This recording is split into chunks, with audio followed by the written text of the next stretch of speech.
신앙 고백하심으로 새벽 예배 드립니다.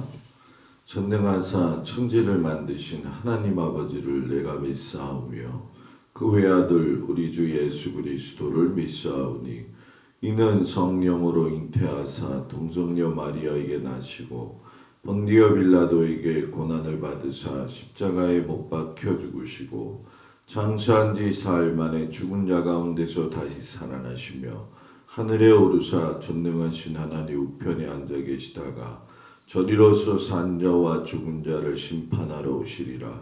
성령을 믿사오며 거룩한 공예와 성도가 서로 교통하는 것과 죄를 사하여 주시는 것과 몸이 다히 사는 것과 영원히 사는 것을 믿사옵나이다. 아멘. 338장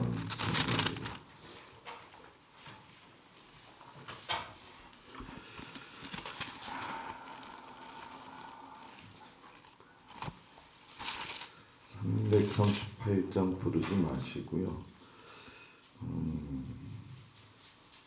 212장 오늘 말씀하고 연결되어지는 212장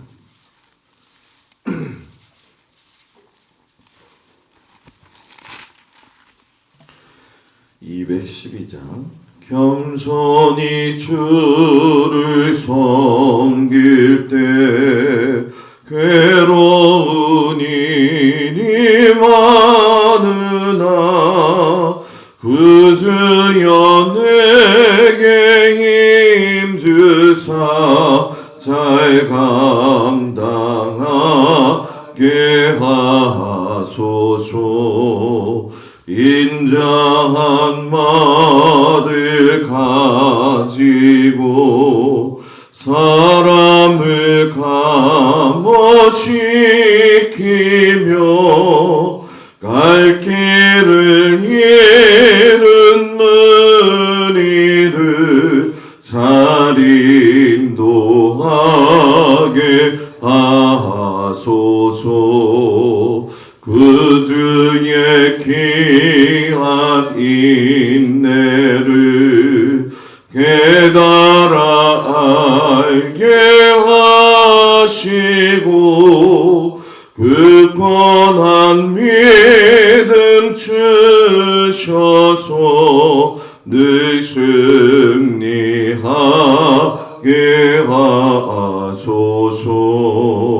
장래의 영광 비추사 소망이 되게 하시며 그 주와 함께 살면서 참 평강 얻게 하소서. 아멘.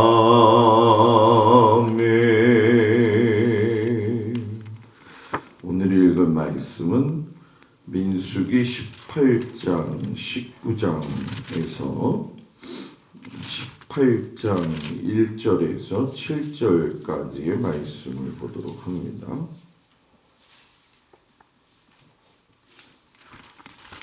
민수기 18장과 19장에서 18장 1절부터 7절까지의 말씀을 보도록 합니다. 말씀을 교독합니다. 여호와께서 아론에게 이르시되 너와 내 아들들과 내 조상의 가문은 성소에 대한 죄를 함께 담당할 것이요 너와 내 아들들은 너희의 제사장 직분에 대한 죄를 함께 담당할 것이니라.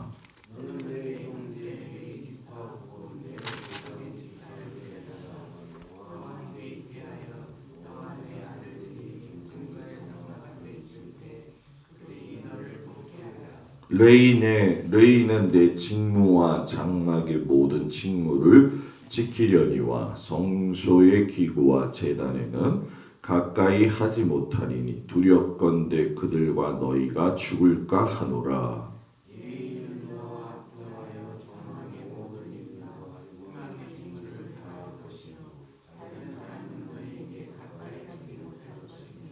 이와 같이 너희는 성소의 직무와 제단의 직무를 다하라. 그리하면 여호와의 진노가 다시는 이스라엘 자손에게 미치지 아니하리라.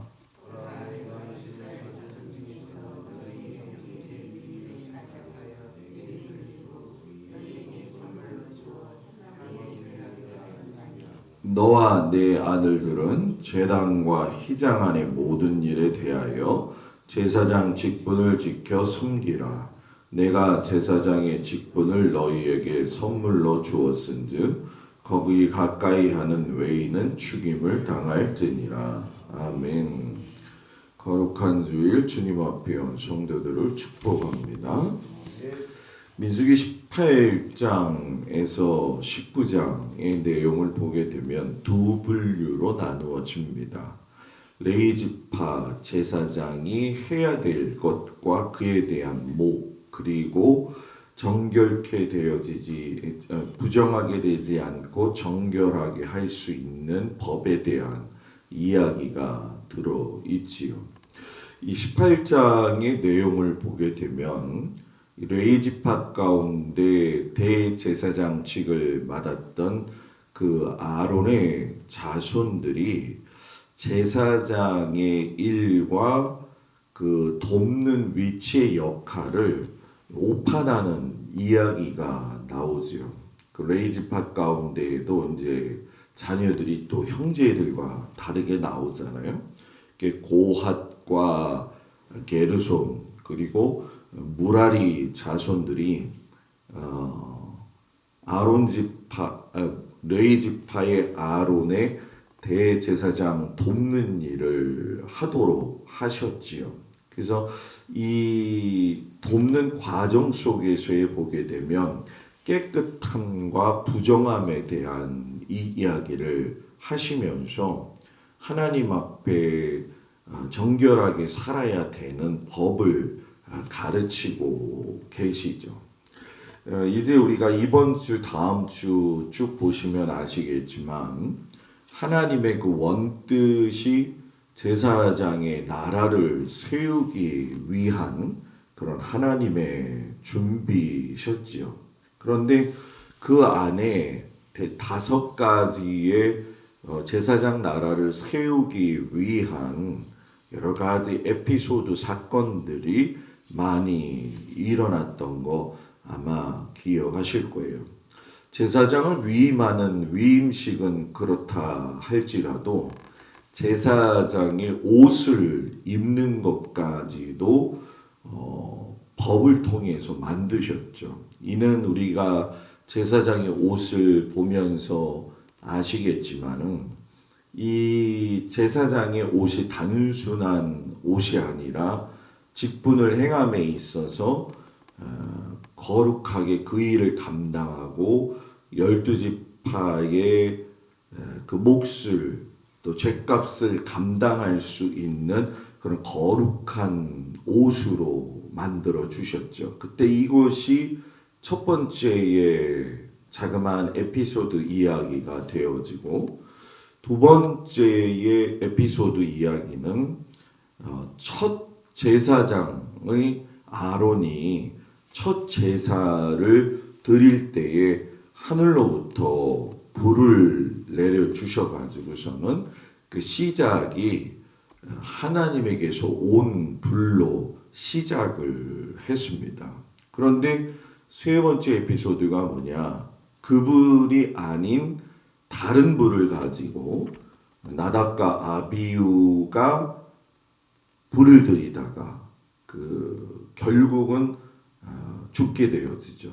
그 죽는 상황 속에서 하나님이 아론에게 너 두 아들 나답과 아비후를 위해서 울지 말아라 그렇게 이야기를 하셨어요.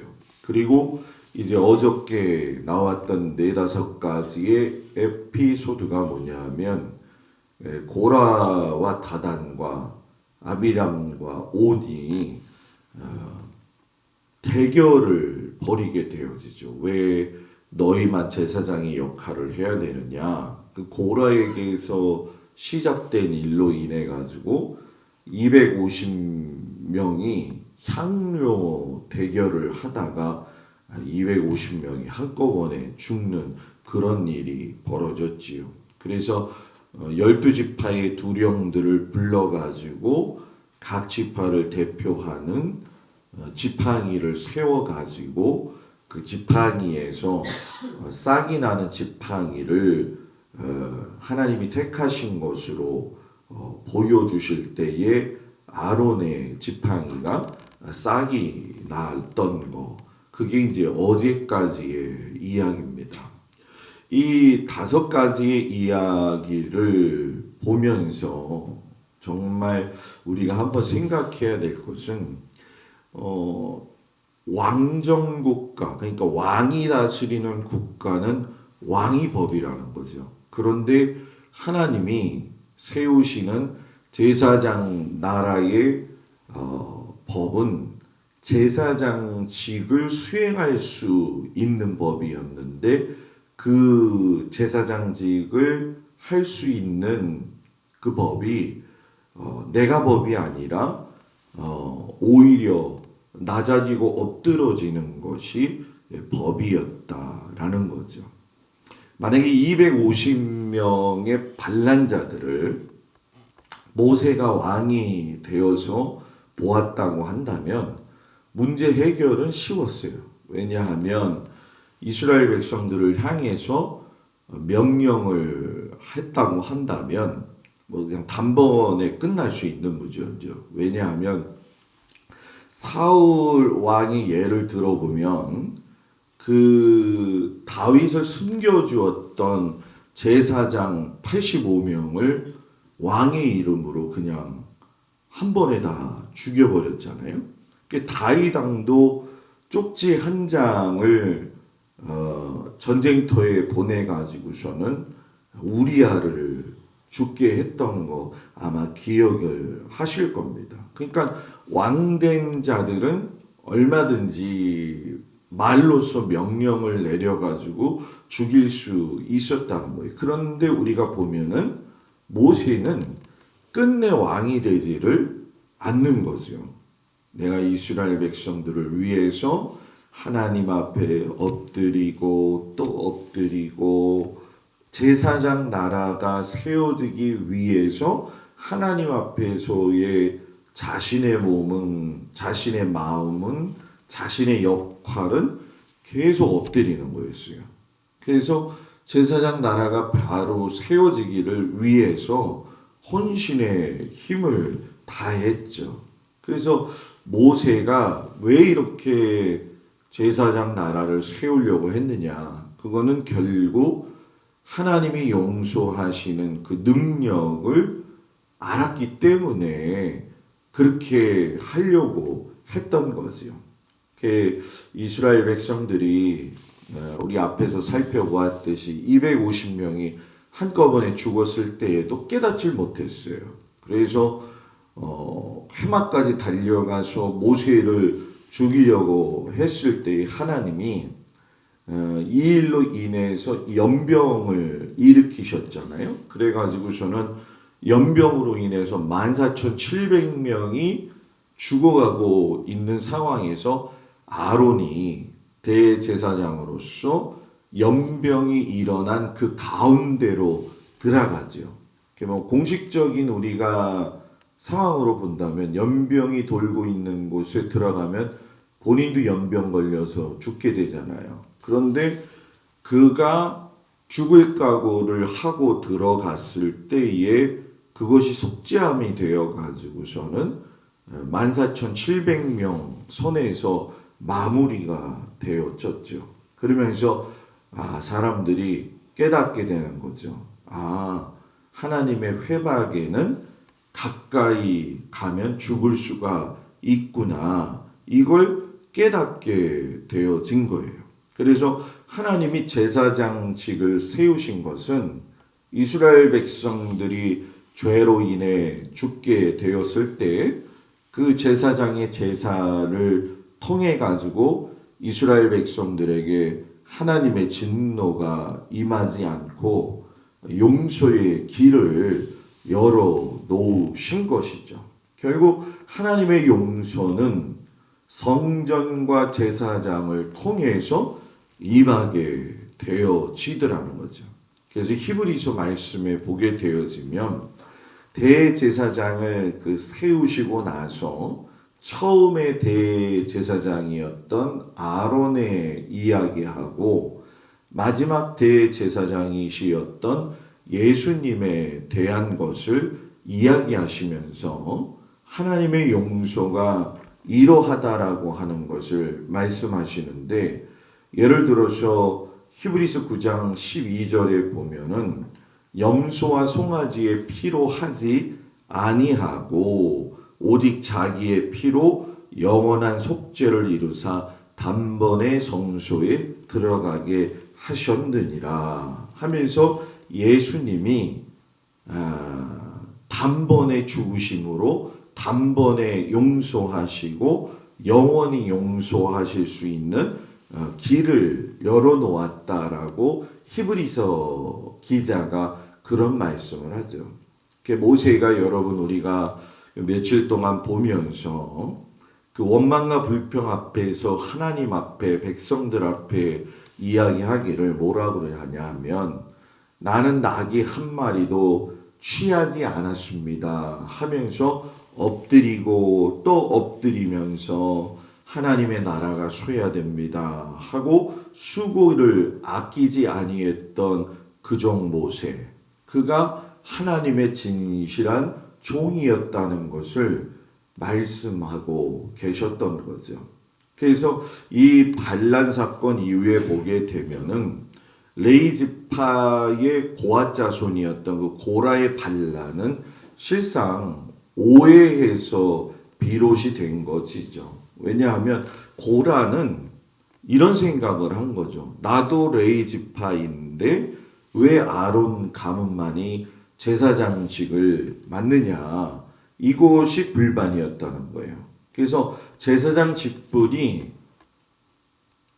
도대체 뭐길래 그런 생각을 가졌겠냐는 거죠. 그러니까 이것은 이 고라의 생각이 잘못된 게 왜냐하면 제사장 직분은 높은 계급이다라고 생각을 했다는 거예요. 그러나 여러분 그동안의 일을 본다면 제사장의 직분을 맡을 때에는 자식이 죽어도 울지를 못하는 그런 어려운 일이었었고, 백성들이 죽어가는 그곳에 목숨을 던져서 들어가 가지고서는 연병을 그치게 하는 일이었고, 그리고 그 어떤 가운데에서도 엄중한 책임론을 가지게 되죠. 그래서 여러분이 잘 아시는 것처럼 무리바 물 사건 이후에는 아론도 그렇고 모세도 그렇고 가나안 땅을 밟지 못하고 죽게 되는 걸 여러분들 기억하실 겁니다. 그러니까 굉장히 그 책임에 대한 부분은 하나님이 물으셨던 거는 뭐 예가 없었다라는 거죠. 그런데 이 고라가 야 이건 높은 계급이야 착각이었죠. 그러니까 레위 지파 가운데 제사장의 일을 도왔던 고핫 자손, 게르손 자손, 무라리 자손들이 회막에서 일을 돕는 걸 하찮은 걸로 여겼다는 거예요. 근데 그거는 하찮은 것이 아니었다는 거죠. 왜냐하면 제사장에게만 모든 일을 맡기었다고 한다면 함부로 아무나 회막에 접근했을 때는 다 죽었다는 거죠. 그러니까 이거를 막기 위해서 하나님은 고핫 자손을 세우시고 게르손 자손을 세우시고 무라리 자손을 세워가지고 성막의 일을 분담을 시키셨다는 거예요. 그러니까 제사장과 레위인들은 서로에 대해서 굉장히 중요한 관계고 서로를 향한 또 선물이 되어지는 것이고, 바늘과 실과 같기도 하고 동전의 앞면, 뒷면과 같이 서로에게 꼭 필요한 사람이었다라는 거죠. 그러니까 하나님의 일에는 결코 높고 낮음이 없다라고 하는 것이고, 다만 각자 소임을 맡아서 열심히 그 일을 감당하는 거죠. 그 일이 바로 제가 해야 될 일이고 또 여러분들이 해야 될 아주 중요한 일들이라는 거예요. 이 제사장 나라법에 따르게 되면 이제 19장에 이제 18장의 뒷부분에 가게 되면은 레인들이 11조에 11조를 드리는 이야기가 나와요. 우리가 잘 아는 것처럼 이스라엘 12지파가 11조를 하나님 앞에 내었죠. 그 11조가 쓰여졌던 것은 레인의 생계하고 성막을 관리하는 일과 구제하는 일이었죠. 그래서 실상은 여러분 지금은 그 지파별로 나누어져 있지 않기 때문에 뭐 이스라엘 자체가 성전 제사가 회복되기 전까지는 이게 복귀가 되지 않겠지만 가장 중요한 것은 이스라엘 백성들은 그 11조 정신에서 우리에게 가르쳐 주시는 것처럼 내 하나님 여호와께서 내게 주신 집에 모든 복으로 말미암아 레위인과 너희 가운데 거하고 있는 객과 고아와 과부 그리고 그런 모든 것들을 나누어 줘서 먹고 배부르게 하라라고 이야기를 했지요. 그러니까 참 11조 정신은 불쌍하고 연약하고 분깃을 없는 자들을 돕는 데 있었다는 거죠. 그게 왜 예수님이 말씀하신 것처럼 지극히 작은 자 한 사람한테 한 것이 나한테 한 것이다 라고 하는 말씀으로 발전되어진 거죠. 그래서 이 11조에 대한 이야기를 하면서 거기서 끝난 게 아니라 레인 너희들도 11조에 11조를 하나님 앞에 바쳐야 된다. 너희도 뭐예요? 예외가 없다라고 하는 것을 말씀하시죠. 그리고 19장에 가서 뭐냐? 부정한 것에 대한 것을 이야기하시면서 어떻게 보면 너무 속전속결로 하나님이 일을 하시는 것 같은 그런 느낌이 들어지지만 이거는 그 당시에 생각을 해보면 충분히 이해가 되는 거죠. 왜냐하면 그 수많은 사람들이 나와서 진을 치고 살았단 말이죠. 그러면은 거기에는 질병이라든가 여러 가지 감염이 일어날 수 있는 일들이 있었기 때문에 예방 차원의 문제를 작게 만들기 위해서 하나님께서 예를 들어서 사람의 시체를 만진 자는 이래 동안 부정할 것이다. 그리고 잿물로 정결하게 해라. 이게 다 소독한다는 얘기거든요. 우리가 잘 알다시피 여러분 애굽 같은 나라는 이 시체를 오랜 기간 동안 보관을 했어요. 향품 처리를 해가지고. 그런데 이스라엘은 24시간 이내에 매장을 했잖아요. 예수님도 보면은 죽은지 돌아가신지 하루가 지나기 전에 매장을 했던 거 아마 여러분 기억하실 거예요. 아리마대 요셉이 찾아와서 그 예수님의 시신을 그렇게 덮던 거 아마 기억하실 겁니다. 그러니까 이런 나병 환자, 유출병 환자, 시신 이거는 하나님이 부정하다라고 하는 것에다가 초점을 맞추려고 하신 것이 아니라 깨끗하게 예방해서 생육하고 번성해라. 거기에다가 초점을 맞추었다라는 거죠. 그러니까 그것을 보게 되면 19장의 마지막에 가서 보면 붉은 송아지의 죄를 갖다가 모든 사람들한테 이렇게 뿌리죠. 그죠? 백향목과 우술초에 홍색실까지 함께 태워서 이렇게 한 거. 이거는 뭐냐? 정결하게 하시기를 원하시는 하나님의 그 깊은 사랑이 담겨져 있는 것이죠.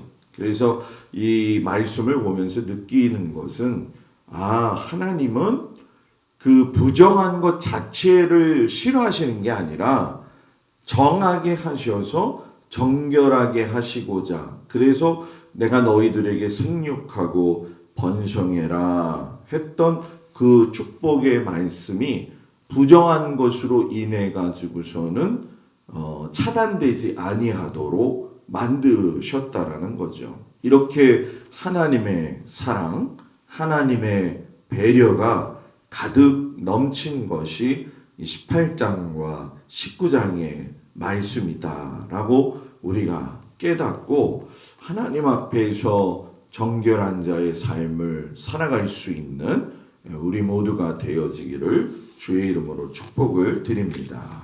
기도하겠습니다. 거룩한 주일 주님 앞에 나와 하나님의 말씀을 들을 수 있게 하심을 감사드립니다. 하나님께서 제사장을 세우시고 레위인을 세우셔서 바늘과 실처럼 같이 일하게 하시고 함께 하셨던 그 모습의 정신을 우리가 깨닫게 하여 주시옵시고, 서로를 돌아보아 아버지 하나님 존중하고 섬기며 낮아지는 그 모습으로 하나님의 일을 감당할 수 있는 저희들 되어지기를 간절히 원합니다.